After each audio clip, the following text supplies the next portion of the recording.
Now, some COVID rules were loosened in England today. Work from home guidance has been scrapped and masks are no longer needed in schools. Are we jumping the gun though?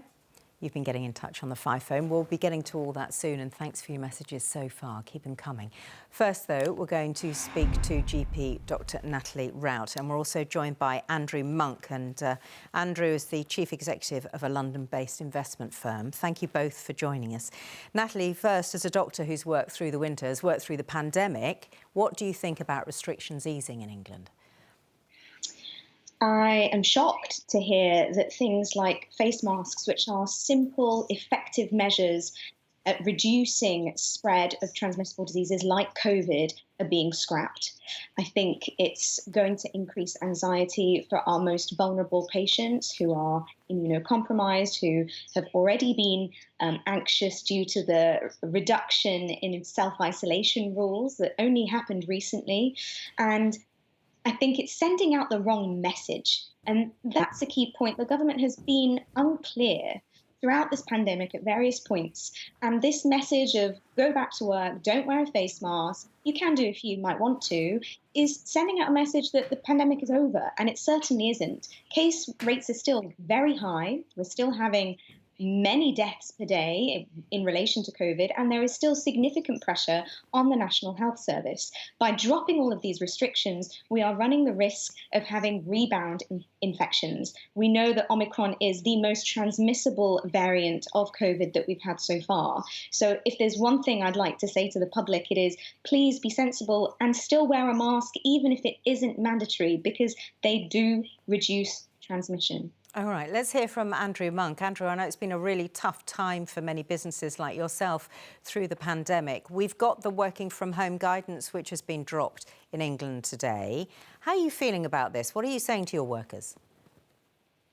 No, look, fundamentally, we want our workers back in the office because there's no question about it's more productive. And actually, they basically want to be back in the office as well, particularly because we, for instance, we've just taken a whole bunch of new junior staff.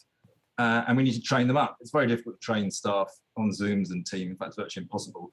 And of course, you need the elder people with the experience to come in and train them, so they also have to be in. And we just know it works better. Now, we do have an office that is set up, and we've set the whole thing up so it's very COVID sensible, should we say. We have very strict COVID rules. So actually, I think it's probably safer for the staff to be coming into the office than perhaps staying at home and then going off to the shops and things like that, where they mingle with people who they don't even know. At least in our office, we know who everybody is and we test them regularly. Indeed. Before I hear from our viewers, though, just want to put to you those points that Dr. Natalie Rout has been making about the risk still very much being there. And actually, if mask wearing is voluntary, she's urging people to continue wearing them. We've got to think also about those who might be vulnerable as well. What are your thoughts on that? Well, if we had vulnerable staff, we would obviously let them stay at home. We don't at the moment. We test every week. We keep people well spaced. We put out, stations where they can clean their hands, etc. So we run a very sensible COVID policy. We have very strict rules about, if you feel at all well, it's not even whether it's COVID. If you've got a cold, just don't come in the office. But we've also got to keep businesses running.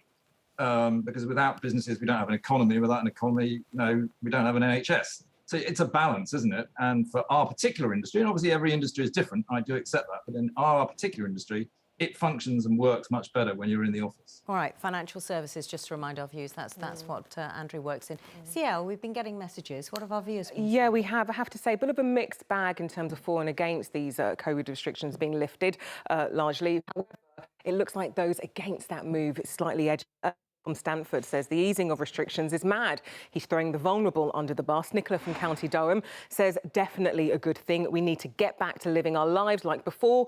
We can't keep being cooped up. Stuart from Kendal says my chemotherapy starts a week tomorrow and these changes terrify me. Chris on Facebook didn't give his location, but Chris says it's just to save Johnson's job. He's sacrificing clinically vulnerable and elderly people to satisfy his lust for power. Again, that's Chris saying that. Rima from Surrey. Hello, Rima. You get in touch quite a bit. we have to return to normal and learn to live with the virus. And Mariana on Facebook says, fantastic. I wish other countries would wake up and follow the UK. Well done, Boris. Let me see if I can chuck a couple of more messages here. Derek from Carl Luke says, I think it is shocking stopping restrictions. Time will tell. And Jenny from Barnsley says, I think it's too soon to lift all restrictions. And the only reason Boris Johnson is doing it now is just to make himself look better in the public eye. So, yeah, Sian, as I said, a mixed bag, but it looks like those against the easing of restrictions slightly edge it. Yeah, it was interesting, actually, how many came from people who felt they were clinically vulnerable or were immunosuppressed. So a question to Dr. Natalie Rout.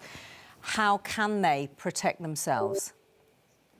Well, I think you must wear a mask if you are vulnerable, and specifically a high quality mask. So try and get hold of an FFP2 or an N95 mask if you can. They are much more effective at protecting you as an individual if you are going out and around people that aren't wearing a mask. The other thing to do is that try and avoid going into crowded spaces, obviously, like supermarkets. If you can get home deliveries, again, you're protecting yourself. But I completely understand why this is causing you anxiety, and my heart goes out to you. I hope that people will be sensible. It's still advisable to wear a mask, and I hope people will look at the numbers, look at the world, and take the right steps in protecting their friends, families, and those that they know that are vulnerable. Andrew, will you still be wearing a mask? Yeah, if I'm on the bus or a tube, or if I'm going to shop, I probably would, because I'm doing it not necessarily for myself, but for others. But I think, what I don't quite understand is the whole going back to work doesn't really connect with the clinically vulnerable, because they're not the people going back to work. I mean, we have in our office had quite a few people who have caught COVID, but the reality is they've caught it actually at home, not in the office. Yeah. Our office is probably the safest place. Well, I guess it's also vulnerable. commuting, isn't it? It's also travelling to work. It's not just the being in work. Yeah, so I cycle to work every day. It's very good. It's very healthy. I enjoy it. A lot of our staff, we have moved to cycling. And those that do have to commute, we put in place things such as, for instance, come in a little bit later, maybe go back later so that your commute avoids the busy time. So we've taken a sensible approach to that. But at some stage, you do have to say, look, you've got to get, for want of a better word, back on your bike and ride again. Got to get back on your bike, Natalie. Got to live with it like flu. If only everyone was able to cycle to work. Not everyone has that option. They do have to take public transport because of journey time and complexity of where they're going. So, I mean, I think it's great that you cycle. I love that. And I love that you encourage your workmates. And it sounds like you have a good setup at work, but not everyone does. And not everyone will take the message of the government as be safe. They will take it as it's all over. And please remember that even though infection might be mild, we still have long COVID, and those people suffering with the long-term effects of COVID, even when they were not vulnerable. Let's not forget that. OK, Natalie, Andrew, thank you both.